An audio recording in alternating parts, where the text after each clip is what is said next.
All right, you guys, welcome to the Hottest Fuck podcast.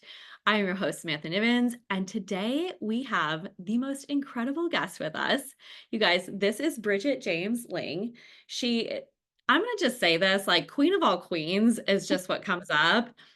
She is the mentor for women leading high end movements and are highly influential and paid in multi six-figure months. She's gone from $0 to a $1.4 million month in sales, and all in about 4 years, if I'm remembering correctly here. So, Bridget, thank you so much for being on. We are so excited to have you. I already know we're going to have the time of our lives. Yes. Oh my God. Okay, let's dive right in. I want to give people the goods. Cool. So, I want to start with sharing your story of take us back to not only like when you like literally got started like in your business, like that first business, you being like, all right, I'm doing this, and your first conference, but even like who was Bridget at that time? And then walk us through, take us to where you are today. Oh my gosh, the version of me when I first started, I am very similar to the version of me that I am today.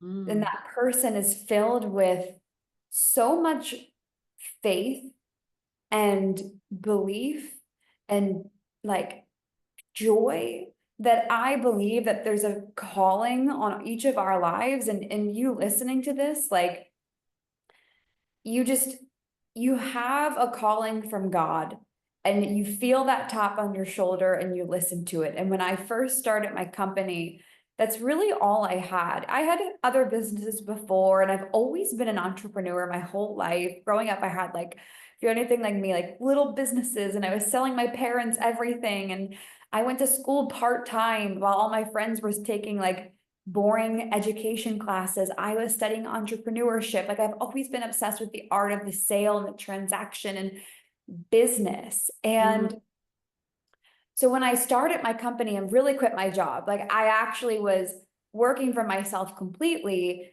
In the beginning, all I had was this radical amount of faith. And mm, that carried me for a very, very long time. And I say that that faith is still with me to this day. And that's what's allowing me to grow right now, the way that we're growing. Because without that faith, without that like mustard seed, that little belief that like, I'm going to do this, I'm going to be extraordinary in business, in life, when you're doing anything great, it's so much harder if you don't have that like locked in crazy intention and belief that you are going to make this happen. Can I even pause right there, like off the bat on that? What allowed you to really fully fucking own that? Where it was like maybe there was a before where you like believed in yourself and you had faith and you were doing the work and the job, but then there was a moment or enough work you'd put in where you were like, that's it. Not Yes. only am I like that, like your vision to me and how you show up is this like 100x. It's the high end movement. It's not just like a little baby movement. Like that energy, what allowed you to actually say full fucking yes to all of that? Like that Yeah. at that time. I was raised to be this way, but I lost it at a certain point in my life. And so I believe that women, our job is to wake up other women to our infinite potential. And when I was a little girl, I dreamed of this life that I have now. And my parents raised me to be this like cutting edge, go for it, do the thing, you can make it, do whatever you want to do. But when I graduated from college and I moved to New York City, it was actually around college, New York City.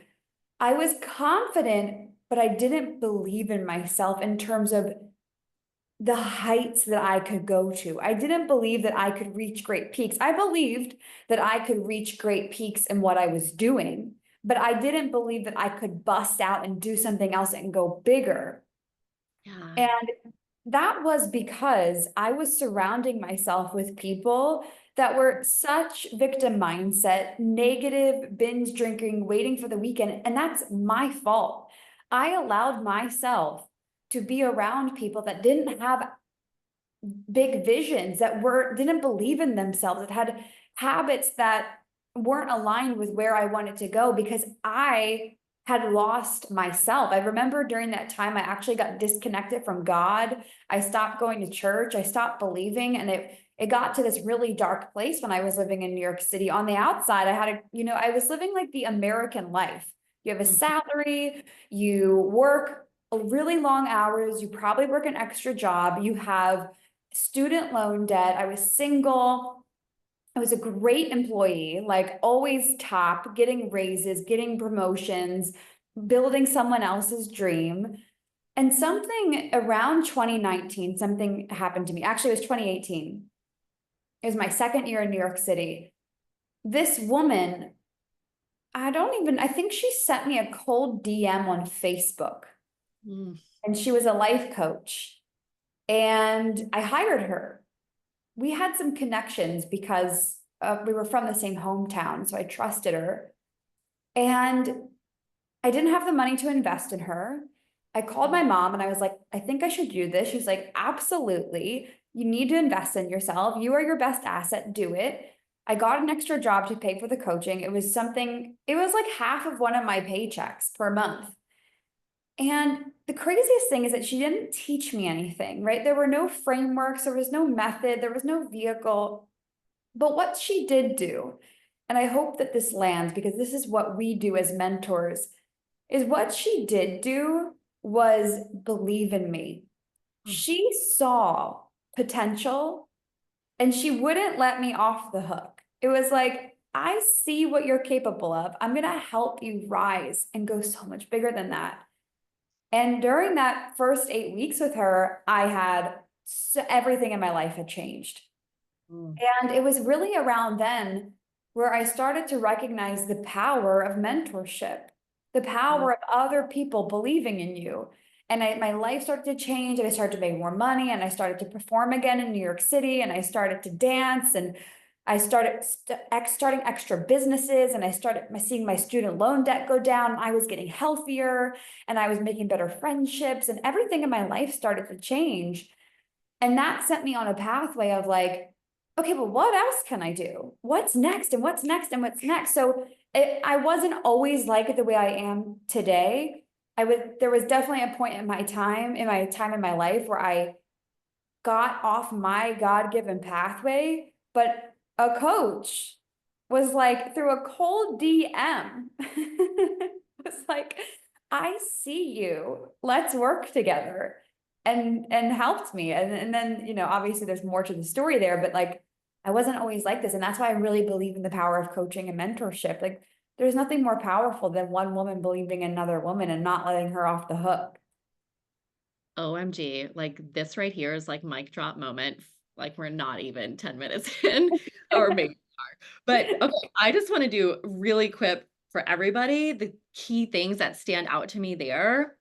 You said to get to that like that height and be like, hold on, you're right. This is who I am. Was your surroundings. You like sounds like a day and night difference from who you were surrounded with then to like stepping into your true power and self and what you wanted. And, and you guys, this like the cold DM thing, like that, whatever that is for each one of us, it only takes like one thing. Like when we hear that tap on our shoulder, there was something there and you fucking listened to it too. You didn't just ignore it and be like, well, whatever, that girl from back home. You were like, something. I feel like that was an intuitive, inside you. And I feel like we get these moments. And so many of us just like pass those by or be like, oh, whatever. And it's like, answer the call. Answer the call. That was that one DM. You never know. Is it one book, one Yeah, coach that reads out to you, one podcast you hear? Like, and then yeah, mentorship, obviously, like game changer for literally that mentorship changed your life. And someone believing in you. I've heard this from other athletes and people before. I believe in mm, this too, but it's so hard to see our own gifts and honor that. And especially when we've been layered with our surroundings and this and that, and yeah, the way we grew up or this and that. And especially if it's been years, 10 years, 20 years of that, yes. one one woman, like you said, and your mission just took one woman to believe in you that lit the fucking fire of like, of what you've done now. It makes me emotional just thinking about that story of like, and that's why the coaching industry, I deeply believe in it. I believe in it in a way, it's freaky. Like we just, women have this potential to see things into the Mhm. future, that we sense things and we can help one another rise, whether it's through being the embodiment of that or seeing that in one another. It's just, it has changed my life. And what's so funny, there's no physical stuff we trade. It's just air. We're Yeah. selling air. There's nothing to grab onto. I mean, as a result of it, you might get more stuff and things as you transform, but it's like magic. Oh, oh my gosh, I love that. We're probably gonna touch on that later Okay. too. Okay, last thing too that just like it was 8 weeks. Like that also for people to see. Yes, the transformation keeps going and going, but like it doesn't have to take a whole year or 5 years to change your life. You That was 8 weeks and it just snowballed. So just Yes. to, I really wanna, like, call that out, like, change does not take this dramatic amount of time. Um, Yeah. oh, okay, and the last thing, okay, I said that was the last one, but honoring yourself, that's what I heard really came through too, before it was like you were trying to fit in or be like what everybody else does, but when you got with this coach and you started to honor yourself and your bigness and all of the fucking beauty and glory, again, that's when things, like, started to take off. Yeah. Yeah. Okay, so take us from that, like, you then started to pay off the debt, you started to do another business, like, take us from there of, like, now this journey of, like, really starting this Freedom Queen Live and your coaching, like, where that went. So around that time, I started increasing my income. And as you get more confident and you start like reading the edges of your life, you're way more likely to leap, and you'll just keep going. And so I started to get more confident, and I hated my job that I was in. It was at once my dream job. It was a job I wanted to do as a little girl. And then I was in it and I was like, I can do so much more than this. So I shifted jobs. And I started selling, I started working as a front desk manager at a fitness studio. I started teaching fitness online, selling supplements, selling dance. I called it like move and manifest embodiment coaching for women, where I help them embody their next level version of themselves, then make an action plan to create that freedom life that they wanted. And I got a new job, and the new job paid less, but it gave me slightly more freedom. I actually took a $12,000 pay cut. And it Mhm. gave me more freedom, but I did actually end up working more at the new job. I ended up managing a company. But by being a manager, I found that it set me up to be the boss I am today, because I learned so much in that position of managing people. I was doing ticket sales for their events, all different types of things. I was like managing a lot of different pieces of the company. And I was, again, working the front desk studio at a fitness center in the evenings. I would go from one job to the next job. And then on the weekends, I would work my business. And I used to call it my subway business.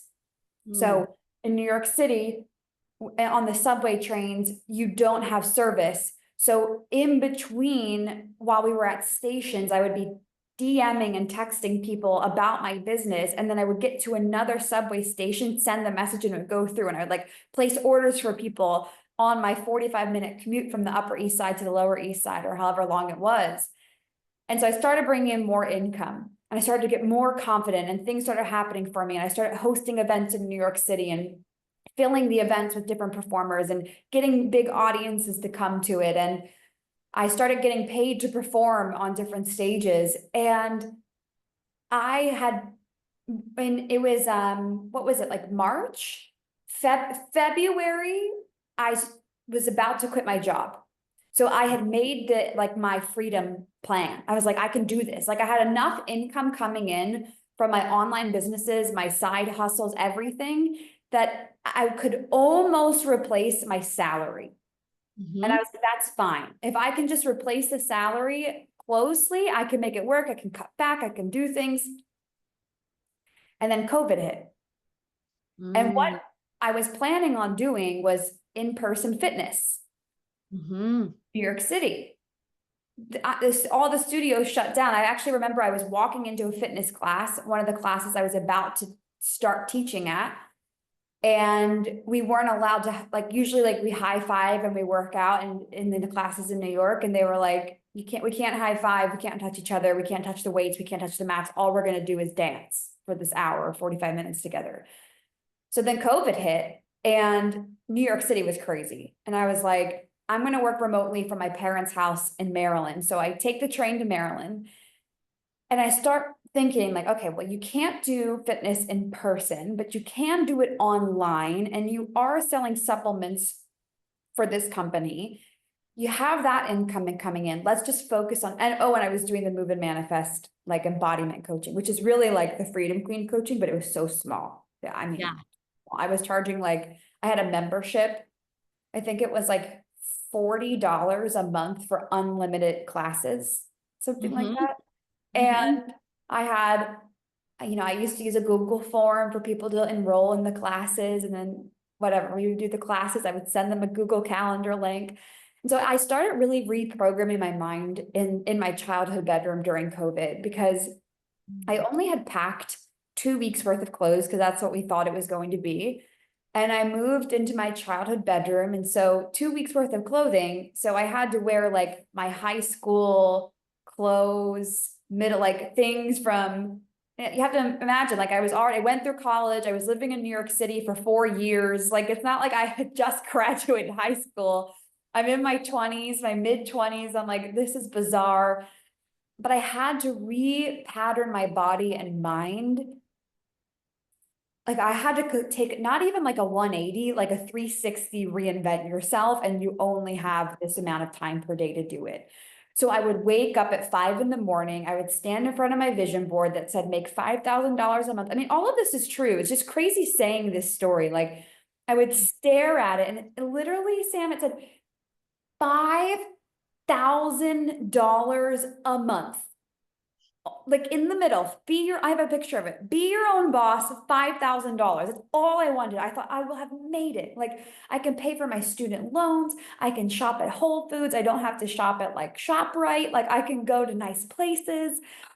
I can live in my cute apartment in Brooklyn. Like, I thought that was it. And so every day I was crazy. I would stand in front of this vision board and like shout and jump up and down, because I felt like you are going to have to change everything about yourself if you want to do this.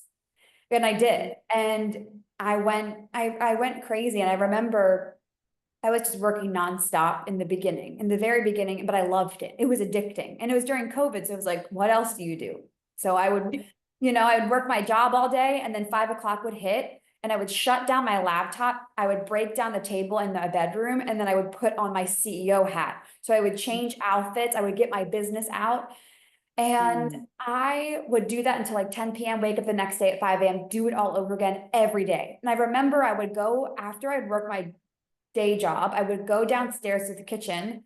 I would eat dinner so quickly. I don't think I've ever said this on an interview before. I haven't really shared this online much. I would eat that dinner so quickly. And I'll never forget one time. Actually, it makes me emotional thinking about it. My dad, I got it from the table and washed my dish and put it in the drainer. And my dad said, "Where are you going?" And I said, "I'm building my empire." And I Mm. ran back upstairs to my bedroom and got back to work. And they were like, okay. And then I remember another time, I remember, I think I made like my first $2,000 month in my online business. And I remember it's me, my parents in one of our extra bedrooms. I lived in this like old house. Like, it was very old wood floors, rickety. Like, it sounded like there were ghosts in the house all the time. We didn't have a dishwasher. We didn't have an ice maker. Like, it was not modern at all. I had pit bulls running around, like, just to give you an idea. And it's me, my mom, and my dad, and we're in the spare bedroom and we're holding hands and we're jumping up and down in this rickety, like creaking wood floors. And I'm like, I'm free. Like I've made $2,000 this month. I can do this. And they're like, we have no idea what you're doing, but like, go, Oh, go. And I don't think I've ever shared these stories anywhere, so I hope it's special, but those moments like that, they were little micro moments that led me down the road. And then after that, I went back to New York City. I got an apartment in Brooklyn. I booked a one-way ticket to Costa Rica, and then I never returned. OMG. Okay. This is so special. I so appreciate you sharing those moments. Like that makes me emotional too, even like hearing that. And whew, what even like comes up is you were fucking going for it from like the very beginning to say that to your like the audacity that you had to say that to yourself. I'm building an empire when you're in your fucking parents' bedroom, like making, up to $2,000. You made your first $2,000 a month. And that was, give us a quick, like, the time, like that you had been working your business, it sounds like for what, a year already, like doing the supplements and doing all like, and your mind movement, like that was sounded like at least a year. So I had been trying to sell supplements on the internet for 3 years. Hmm. Yeah. So what you don't see is like hardcore failing. Before I started making money in that business, I sucked at it. Like I was terrible. It was really disastrous. And then it started to work, 3 years of trying that. But the Move and Manifest business pretty much worked right away. Because that was my business. That was like my calling from God of like, because that's what Freedom Queen stemmed from, that company. I was like, yeah, I can sell supplements for another company, but or I could just like create what I know I'm uniquely gifted at doing, which is helping women move and create this life that they want to create. That business took off pretty, like, yeah, I started that maybe like 6 months before COVID hit. Okay. Okay. Oh, so good to see. I'm glad you shared that because isn't it interesting that how long it took for the supplements, 3 years to even do something with it. Yes. And then your business that came from your heart, your head, your vision, 6 months. And Yeah. of course, again, now we're like just taking Yeah. And wildfire. and I never had a problem signing on a client. Never. I've never had a problem attracting clients in Freedom Queen, because in the other business I could never. Like I was like, Mom, will you please buy from me? Aunt Kathy, will you please buy my supplements? Like my friends from high, like it was like that. That this business, because it was from my heart, like what you're saying, it was so easy because you're convicted in it. You're confident. You're like, you have to buy this. I love this. I know this product so well. I stand with this. Yeah. Okay, even from that then, what what had you come to that? Like what I want to say like so for anybody else who's like, okay, yes, I want to do that, Bridget. I want to like not sell someone else's shit or be in my day job. I want to do my thing. I feel like so many times people are like they want to do that. They like this idea. It sounds really fabulous. And how do they do that? Like what allowed you to be like it's movement and manifest or movement and mindset and like create this thing from your heart and soul? Like how does somebody else like tap into that to do that? You have to collapse the time from when you get the download and you take the action. Mm, Have to. Because what happens a lot of times is every day you're given a new idea. Every day, everyone's given a new idea. But mhm, it's the people that act on it that get rewarded. And very rarely, I know the team can vouch for this, very rarely will we delay an idea. We have to act upon the idea pretty much within 24 hours, or we'll lose the momentum behind it. I've seen this mm, happen a lot with people. They're like, oh, I want to drop this offer. And then a month goes by and they're like, I don't really like the offer anymore. mm. And Yeah. what you're doing when you wait is you're losing the wind in your sails. It's like Mhm. as soon as the download comes in, you have that, okay, take the action now, keep it going now. And then creates this insane momentum. So a lot of the time, like the reason why it worked in the beginning is because I would get the hit, make the move, get the hit, make the move, versus people get the hit, wait, Mm. don't do anything, watch somebody else do it. It's like you have to collapse that timeline. Otherwise, of course, you're not going to get it. And who wouldn't get bored or tired or exhausted? Something that I've massively learned that has changed my life, like this thing has changed my life forever, is people a lot of times online in the world are shamed for being highly creative, highly energetic, highly active. And Mm. the only times in my business where I have ever felt it's not depressed, but like loss of purpose is when I stopped creating, stopped innovating, stopped moving quickly, stopped being my fun self, and stopped getting after it. Like the team and I thrive when we have things going on. It's not like what we're talking about for the beginning of the year. It's like if you are activated by doing, do not shame yourself for that. Go do those things. Sometimes people think that they have to wait until it's perfect or they need to pull back, but it's like that to me it's more exhausting to not take the action than it is to take the action, because taking the action on the download you've been given is what gives you the energy to keep going. Oh my gosh.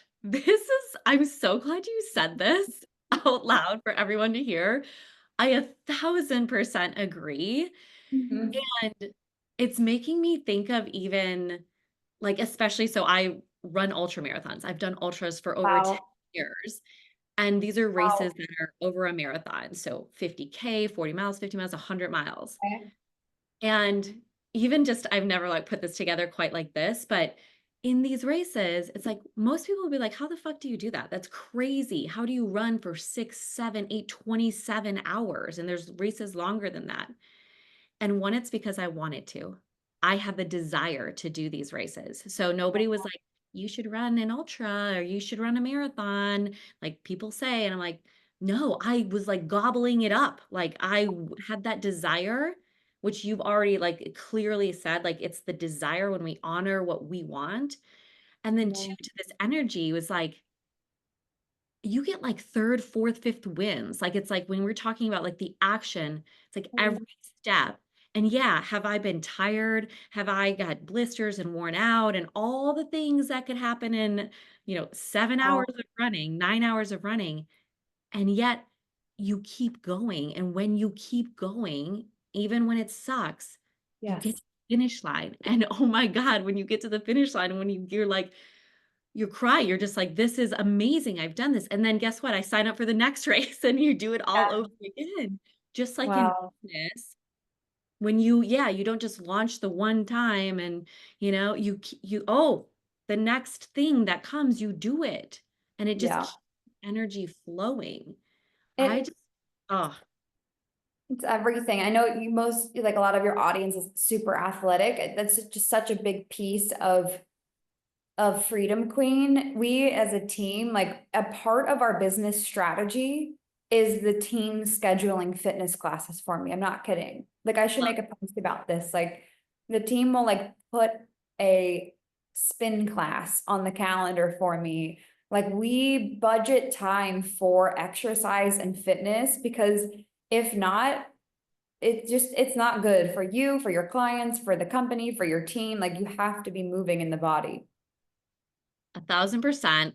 And that was the other thing I was going to say is like, I think a lot of the times people, when they're not in their fitness or even in their business, getting that momentum and doing the things is they feel tired. They feel like I'm overwhelmed. I don't have the energy, Bridget, Samantha. Like I don't have this energy. And it's like, because they think, well, I need to get the energy to do the thing. And it's like, no, no, no, do the thing and you get the energy. Yes. Yeah. Yeah. Amen. Yeah. Oh, okay. So good. Okay. Let's go back in. Okay. So first $2,000 months, you are dancing with your parents and you go to Costa Rica. So take us from there. That was then what, 2020 still in COVID? 2020. Yeah. Okay. Take us from there. I had visited Costa Rica, this town that I now live in 2018. And I remember I had a very clear vision that I am going to be my own boss and live here and be in a relationship here. So crystal clear. Mm, And I, in 2020, was supposed to go to Costa Rica in March. That week, the trip got canceled because of the shutdowns. So once I realized that Costa Rica was one of the only borders that you could go through and it was open and you didn't need anything to get in. I was like, I'm going to go to Costa Rica because I was working online then. I had my income all coming through me by myself. I had my apartment in Brooklyn. I'm like, okay, I'll just get a sublet person to sublet it.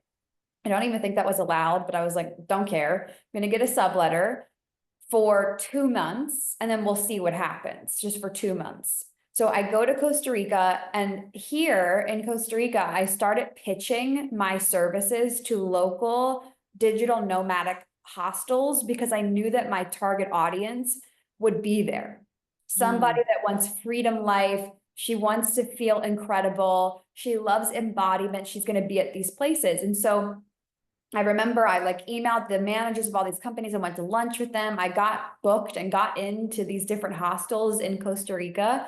One of the ones I got booked with was Selena, and it's like a higher end type of hostel.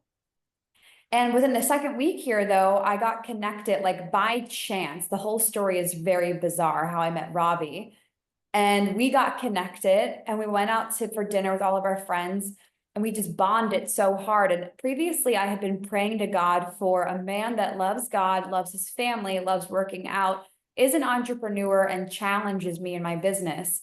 Because mm, previously in different relationships that I had been in, they were all very yes man. Like, Bridget, you are great, you're amazing, keep going. And I wanted somebody in my life that didn't just look at me and tell me I was great, but loved me so much that was like, you can do better, actually. mm, And the first night I met Robbie, he looked at me and said something. He basically offended my business. Like, he said something that I got like hurt about. I was like, I remember he said something to me. I got up, I went to the bathroom, came back out, and I was like, okay, let's keep talking. Like, mm, I need to know what else do you have in there? Like, it was the first time someone said, like, actually, that's not a good idea. You could do something better. I was like, yes, like, and so then we ended up becoming friends, and then we started traveling a little bit in Costa Rica, and then we said goodbye to one another forever. We thought forever, but then like 2 weeks later, we decided let's move in together. It was Christmas time. So he went back to New York. I stayed in Costa Rica. I did Christmas by myself here in a little hut that had no running hot water, and it had scorpions in the closet and roaches in the bathroom. And I was making no money. And I said, okay, let's move in together. And so we moved in together in Mexico. And mm. yeah, yeah. Oh my gosh, I love you blending in. Thank you for sharing about Robbie and you starting. If you guys don't know, just spoiler alert, they got engaged at the Freedom Queen Live conference this last fall. So it worked out in the end there. Yes. But I just also, and like I would time wise, we'll see where we can land in weaving that in. Okay. Um, but I just what stands out to me of like where we're at now is this vision you had. This vision not only for your business, but for where the freak you wanted to live, like not Yes. in Maryland or New York or like anybody, like you were like, you had this vision. I feel it of like the Costa Rica thing. I mean, you're obviously there now, but like that was like it. You know, Yeah. and then the relationship, you clearly those things were and just Yes. to me, when you have that vision, that's when the doors open. That's when the opportunities come in. If we don't have that clarity and vision, it's just like any fucking place and person and man and business will do. And oof, like that is not a life we want. So that just, oh, that's like tingly of like you had this vision and there he was a couple weeks later, Robbie comes into your life. Yeah. It's so wild. My mom growing up, she used to say to me all the time, and I got so annoyed with her, but now, God bless her, I love her. She used to say to me all the time, she called me Dee Dee. So she would say, Dee, I have a vision for you. And Mm. I would be like, but she would say it so much that I'd be like, stop.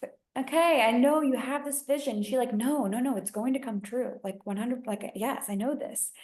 And now I understand exactly what she's talking about because, and even right now, like at every level of my business, I'm always like, you get to one mountaintop, I'm like, okay, what's the next mountain? Because I don't know about you, I'm sure you're the same way. Like for your marathons, it's never about finishing the race, it's about who you become along the way. I have learned through every single milestone that I've hit, there is nothing, no milestone satisfies me at all. Like doing our first $1 million month, I genuinely was like, cool. It was, I celebrated and did those things, but that's not what I like. I really love what actually keeps me up till like midnight and excited and like, oh, I have this idea and I need to do this and this is like the progress of it all. Like, oh, we just failed. That sucked. Okay, let's fix it now. Or like we got this challenge, we got this thing, or like I'm like those are actually the things I lived for. It's like when I was a performer and you would go to audition after audition after audition, and then you would get the gig, and then you'd get the gig, and then you'd have to rehearse and rehearse and rehearse and rehearse, and then you'd perform once. It's like, you don't like just love the performance. You love Yeah. the rehearsals and the failures and not getting it and falling and twisting your ankle and having to tape up your feet all the time. Like, that's actually what you love, the journey. Yeah. And I think to that, even it's like, I think the way to love the journey even is goes back to that, like, what do you want? Like, I wanted, and things are changing right now, Bridget. We'll get like that'll be a conversation for another time. But What? I Okay. did ultras for 10 years and I always wanted it. I same. I would do one race and then I was like, you it's like a joke. You're like within days, even after all the pain and the things, you're like, what's the next race? Like you're looking Yeah. forward to that. And but it all came from like something I wanted to do. So even when you were like auditioning for gigs, you wanted to be, that person and that actress or, in the gigs. And somebody who wants a big business and to make an impact on hundreds of thousands of women. It's like when you have that, you're game for the journey.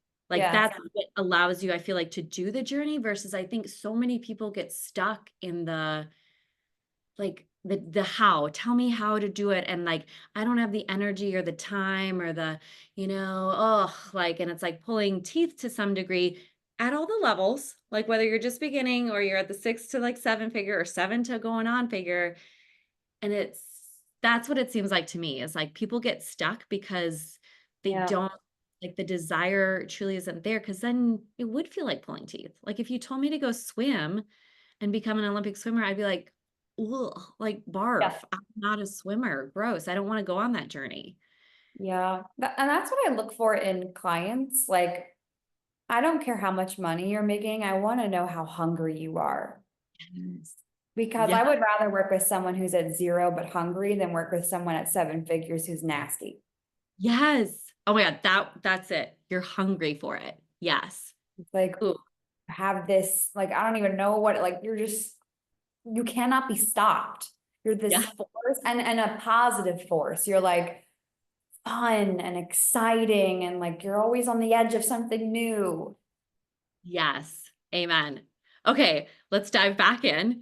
So you are in Costa Rica, you meet Robbie a couple weeks in. You're still Yeah. kind of, you've got your business now making money, but like take us from there to build up. Yeah. So yeah, okay, I'll start like trying to truck along here. So I was doing sales calls at the time. I was so bad at sales calls. I would hang up on people before the pitch because I was so nervous, and I would pretend the Wi-Fi didn't work and then cry. Like, there was a lot of learning curves that I had. And Robbie and I, it was difficult. We were making okay money, but with my student loan debt, my sublet stopped. I only had my sublet for 2 months. So there was a period of time where I didn't have a sublet between the next one. So I had New York City rent where I was living in Costa Rica and Panama and Mexico, student loan debt, plus my businesses. So everything was like starting to kind of get a little bit like back against the wall. And Mm, I started to take the business seriously. And I started to ask myself, if I stopped, I had a lot of little things going on. I said, why don't you stop doing all these little things that keep you safe, like little handcuffs, and mm, start just putting all that focus into one? So I built out a high ticket funnel. It's essentially, it was just an application funnel. It was, here's everything that's included in the program. Here is the application, you apply, and then we have a sales conversation. And I started selling $2,500 packages. And the first time I launched this offer, 5 people bought it. It was called, I believe it was the Live Your Purpose 4-month program. And 5 people bought it. And I was like, I've made it. Like, I can do it. Actually, that was probably the first time I ever really celebrated a milestone. And mm, then right after that, Robbie and I went back to New York City. We sold everything I owned in Brooklyn, like everything I owned. And I started doing 10K months, 20K months. I started signing on clients nonstop. Robbie and I booked our tickets to our first conference. Again, I was flying at that time, I was living in Europe. So I went from New York City to Florida to spend a couple months in Europe, back to Florida for my first ever conference. And I walked into my first ever conference, had a panic attack because I didn't feel qualified to be there. And I felt like I was too new of a business owner. And that was the first conference that I went to where I felt that tap on the shoulder of God saying to me, you're going to host a conference like this one day. Again, no proof, no evidence. I hadn't even made my first 100K, but it's that through line of what you're talking about, Sam, with the vision. Listen to the vision, kept moving anyways. And then after that first conference, I came back to Costa Rica and I hosted my first ever retreat. And that really changed me, that first mm. retreat. And then same thing, like I invested in myself, learned from people who were further ahead than me, hosted more events, went back to the same conference every single year. The second year in business, I started doing 100K months the second year in the Mhm. company, because again, that fire that I had back in the childhood bedroom, that has followed me along pretty much to this day. Yeah. Ooh, okay, so good. So that's what it sounds like that initial that milestone that gave you some confidence even to be like, "Let's fucking go, I'm doing this." And I Yeah. definitely heard, which I learned that lesson in this last year, is the little things, like, all of the little things instead of just giving, like, all that energy and a focus and attention to, like, the one. I'll say, like, 2 things sometimes, like, your body and your life goal, if that's whatever that is. But, yeah, it's like you had to cut the cord on all the safe little things that were probably keeping you there. Yeah. Mm, Yeah. I, and I think, yeah. oh, go ahead. I was saying, I think of it like the 10X is easier than 2X book of Yeah. like 80% of the things you should let go of and keep the 20%.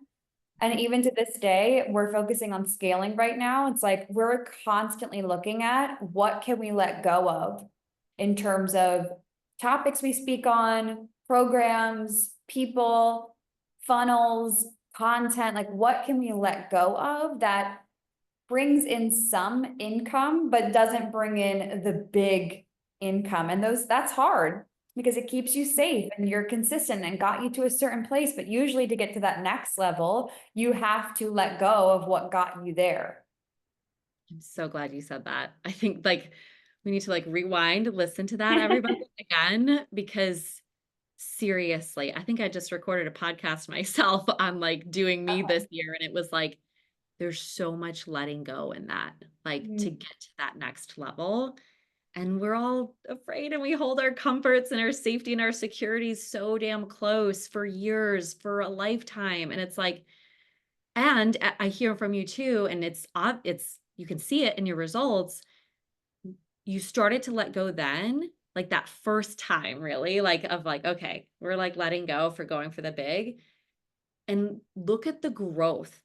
Your growth to me is just like astronomical, right? Like it's not the average person's growth in business by any means, as a person, like all the things you've done. And all of that required you to let go a lot and you got better at it. It looks sounds like now you're like, this is what we do all day, every day. We like let go so much. Yes. Yeah, Yeah. you tap into like just more self-trust. I remember last year I ended a couple of relationships with people.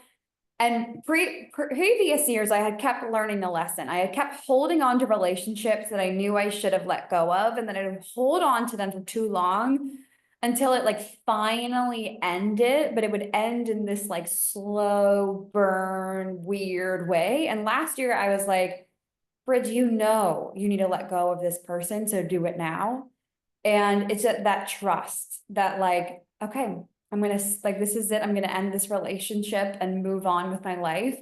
And again, everything compounds, everything grows after that. But you get to that trust of like, this is everyone wants the quantum leap, but the quantum leap is very uncomfortable. It is not fun. It is like you're questioning if it's even working. People don't like you because you are shifting your identity and everyone else is looking at you because they have this idea of who you are. Now you're not that person anymore. And you're just like, I can't stay here though. I need to go. And you're like, I love you, but goodbye. It's like, none of it is comfortable. And everyone's like, I want a quantum leap. I'm like, do you? Okay, well, it's going to be more uncomfortable than you are right now. Oh my gosh, 1,000%. I want to just touch on this too, because you said something so clear here. And this was, again, something I had to learn myself starting last year really deeply. And that was trust, like trusting myself that I have my own back and I have the answers, not Yeah. to source it. And what do you think? Whether it's going to girlfriends or it's going to a podcast or even a coach, like finding all the coaches to tell you to, tell me what to do. And like, what do you think has allowed you to take the leap to have your own back and trust yourself? What do you think that is?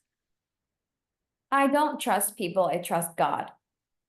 And Mm, I see this a lot in the coaching industry. People do outsource a lot of their power to coaches. And I can give you an example. I don't ask coaches questions, I have a conversation with them. mm, I'm not mm, looking for you to solve my problems or for you to tell me what to do or give me an answer. I want to have a conversation about what I'm already doing. And I want to hear your life's experiences based upon what I'm doing. And I may or may not take your advice. mhm, And mm, I think part of this was the way that I was raised. My dad growing up would always say, my dad was very rebellious and my mom was very empathetic, very sweet. Everyone would tell them her life story. And my dad was always in trouble, rebel, and he would always do anything he wanted to do. And I would always say to him, why are you able to do this? Like no one else in public is like allowed to do these things that you're doing, these behaviors. And he would say, because I'm James Ling and I only look to God. And I really took that on as a kid. I was like, well, I'm Bridget James Ling and I only look to God. And he's mm, right. It's like people are just people. They're not they're not saviors. They don't know something better than you. They might be smarter. They might have a higher IQ level. They might have higher emotional intelligence or empathetic skills or whatever. But you can do this. You can learn too. You don't need to like, oh, to people and coaches and mentors. And that's helped me be able to have deep amounts of trust because there have been many times where people have tell me to do something and I'm just like, I'm not doing that. I'm mhm, not listening to that and just go on and do my own thing. But that's because I trust myself more than I trust someone else. Because why would you trust someone else? They don't know what they're talking about. mm. Oh my gosh. Okay, I love that. Like for just to take, it's like the faith, and it just feels like this deep knowing of, and I will say too, on like, I think it's also the practice. You've now been practicing this, it sounds like, since you were a little girl to some degree from your dad embodying, like enabling you. And then Yeah. what you've done in your business, like just having that initial, but you just kept trusting yourself as like building that muscle. And for everybody else, then it's like, you got to just start somewhere with that trust and like, and keep building that muscle. And that's Yes. how get that bodybuilder figure in trust wise. Yes. Um, oh my gosh. Okay. I know we're coming close on time here.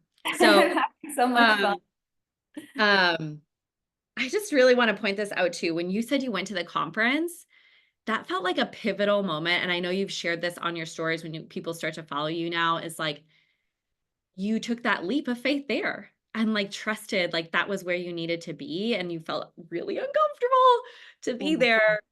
And that's where you even got the download for your own conference because you showed up for yourself. You trusted, even though it was so probably squirmy, wormy, uncomfortable. And Yep. there you the download. So to me, that says when we show up in these uncomfortable moments, that's when the gift comes in. It's like, okay, here you go. And you get the next one versus if we stay safe and small. When you gave that sailboat analogy, it made me think if you don't listen and go with the wind that's coming, it Yes. made me think of like just this stagnant sailboat like sitting in the middle of the fucking ocean, not doing shit.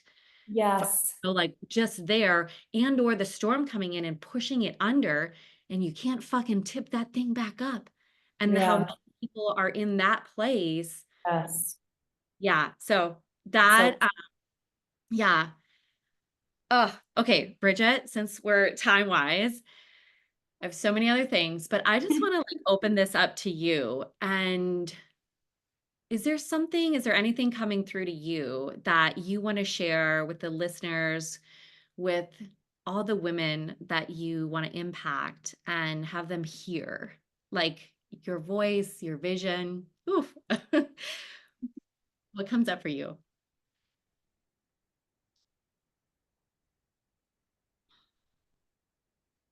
I've been seeing this narrative for a lot of women that are already successful, which is that they feel like they should be doing something. Like they've been hearing this a lot. Like people are like, should I be doing this? Should I be doing that? Like, should I take this action? Should I take that action?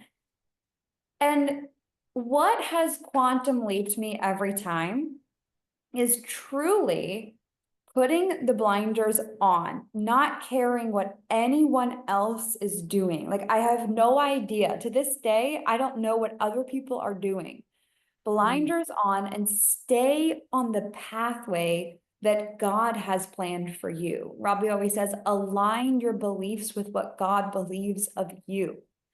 And it's like mm, you stay on that, not what your coach thinks, the internet thinks, not what you've seen other people have done. Because what if what's actually available for you is far greater than what is available for other people? But you've been looking at other people as your leader when actually you're meant to be leading them. And mm, so continue to follow on that pathway, not looking outside of what other people are doing or what you think you should be doing, but really follow that pathway of your own. And you're going to find yourself. You do that. You stay on that path, you're going to find yourself in a world that you didn't even know existed before. And then other people are going to ask you how you did it. And you're just like, I just pioneered the path. And then you're going to light the way for other women to come and follow you there. oh, I love that. That's beautiful. That's so perfect. And also just so I feel like a part of your theme and your message. It's like just this belief in doing you and paving your own path. That is so like not the strategy that you could give us and all the things of how you made it happen, but it's like when you just put those blinders on and do you. Okay, Yes. Bridget, tell everybody where can we stay in touch and follow you? Tell us anything that's coming up and going on. I know we chit-chatted about some fun stuff for February before we went live. So Yeah. tell everyone where they can come find you and follow along and work with you. I'd say the biggest thing is plug into us on Instagram and our podcast. And then if you're looking for an in-person experience, because digital is cool, but in-person work has truly changed my life. we have our Freedom Queen conference coming up again this year, and we're about to announce the dates. Depending on when this podcast is uploaded, I'm sure we'll have the dates dropped very soon. February 4th is when we open up the dates for this year. But if you're looking for a place to be in person with people, you want to learn how to scale and build a trademark company, and you nerd out on business and faith and growth and using your work to transform the lives of so many other women, then come to the Freedom Queen Live conference, and we'll put the link in the show notes too. Amazing. Oh my gosh, so good. And I'm just wanna, I know, last minute here, speak to that because I attended the Freedom Queen Live conference and I cannot say enough to exactly what Bridget said. Like the in person makes the fucking difference 1,000% over. And I still am in touch. Literally, my girls, we have a little group going that we all met at Freedom Queen Live conference and we started a little like Instagram group. We were messaging literally today. So Oh my like gosh, tell them I say hi. I will, I will. I don't even I was like, "Oh my gosh, you guys, I didn't even tell you I'm talking with Bridget today."